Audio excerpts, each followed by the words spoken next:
সবচেয়ে গুরুত্বপূর্ণ হচ্ছে আমাদের বর্তমান রাজ্য সরকার অত্যন্ত আন্তরিকভাবে চাইছেন অনেক বড় বড় প্রফেসর বিশ্ববিখ্যাত স্টুডেন্টরা গুগলের সিইও আজকে আমাদেরই স্টুডেন্ট ছিলেন যে আমরা বলছি বিকশিত ভারত তো বিকশিত বাংলা ছাড়া সম্ভব নয়। বাংলায় কতটা ইনোভেশন হবে সেই নিয়ে কিন্তু বিভিন্ন সময় প্রশ্ন এসেছে, তবে বেঙ্গল ইনোভেটস ব্যাপারটা কি জানবো। এই মুহূর্তে আইআইটি খড়গপুরের ডিরেক্টর রয়েছেন সুমন চক্রবর্তী। স্যার, আপনাকে স্বাগত এই সময় লাইভে।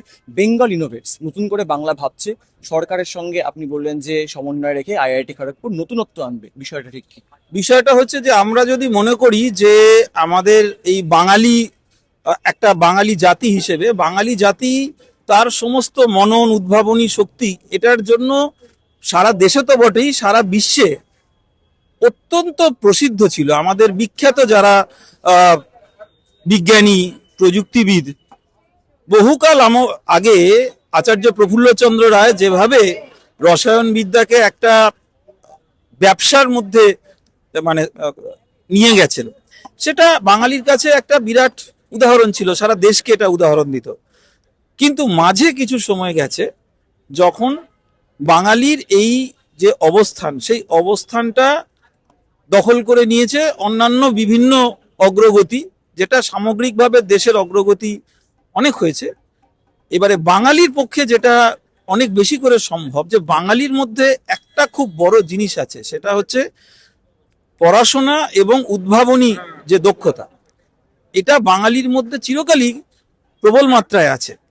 কিন্তু এই জিনিসটা একটা সীমাবদ্ধতা তার আছে, যে সেটা হয়তো পরীক্ষার খাতায় হতে পারে, ল্যাবরেটরির মধ্যে হতে পারে, তার একটা সীমাবদ্ধতা। এই সীমাবদ্ধতাকে অতিক্রম করতে গেলে একটা বড় ইকোসিস্টেম তৈরি করতে হবে, যে ইকোসিস্টেমে একটা বৃহত্তর ভাবে যে এই উদ্ভাবনী চিন্তা শক্তি, তাকে বাস্তবের যে ডেভেলপমেন্ট, আমরা যেটাকে বলি টেকনোলজি রেডিনেস লেভেল, হয়তো ল্যাবরেটরিতে একটা কাজ হচ্ছে, সেটা একটা ছোট তার মাত্রাটা ছোট কিন্তু ভীষণ উদ্ভাবন, সেইটাকে কি করে আরো ভালোভাবে নার্চার করে একটা কমার্শিয়ালাইজড একটা কিছু তৈরি করা যায়। মূল কথাটা হচ্ছে যে প্রত্যেকটা ধাপ যেটা উদ্ভাবনী চিন্তা থেকে আমাদের বাস্তবিকরণের দিকে আমাদের এগিয়ে নিয়ে যায়, এবং এই প্রচেষ্টাটার জন্য কোনো একটা প্রতিষ্ঠান যথেষ্ট নয়, সরকারের সাথে তার সামঞ্জস্য রাখা এবং সরকারের আনুকূল্য, এই পুরো ব্যাপারটাকে নিয়ে এই যে আমি বলবো এটা একটা নতুন আন্দোলনের মতো, যে আমাদের রাজ্যে আমরা মনে করছি একটা পুনর্জাগরণ হয়েছে, সেই পুনর্জাগরণটাকে আমাদের উদ্ভাবনী শক্তিকে সারা বিশ্বে আবার বাংলার যে সাফল্য এই ইনোভেশন এন্টারপ্রেনারশিপে সেটাকে তুলে ধরা, তার জন্য এই বেঙ্গল ইনোভেটস একটা স্কিম আমরা তৈরি করেছি। আমি ব্যক্তিগতভাবে তৈরি করে আমাদের মাননীয় অর্থমন্ত্রী ডক্টর স্বপন দাশগুপ্তর কাছে ওটা জমা দিয়েছি। স্যার আজকেই বললেন যে স্যার ওটা পড়ে দেখছেন, এবং পড়ে দেখে এটা আর কিভাবে কি করা প্রয়োজন। সবচেয়ে গুরুত্বপূর্ণ হচ্ছে আমাদের বর্তমান রাজ্য সরকার অত্যন্ত আন্তরিকভাবে চাইছেন যে আমাদের আইআইটির মতো প্রতিষ্ঠান, আমাদের হয়তো বিরাট বড় অর্থবল নেই, কিন্তু আমাদের জ্ঞান প্রযুক্তি অনেক বড় বড় প্রফেসর বিশ্ববিখ্যাত স্টুডেন্টরা গুগলের সিইও আজকে আমাদেরই স্টুডেন্ট ছিলেন। তো এই যে সমস্ত মনন চিন্তা দক্ষতা, এই দক্ষতাগুলো আমরা যদি আজকে রাজ্যের জন্য কাজে লাগাই, আজকে মাননীয় ডক্টর অশোক লাহিড়ী যে কথা বলছিলেন যে আমরা বলছি বিকশিত ভারত তো বিকশিত বাংলা ছাড়া সম্ভব নয়, এরকমই আরো বিভিন্ন রাজ্য, তার মধ্যে বাংলা অত্যন্ত গুরুত্বপূর্ণ জায়গা।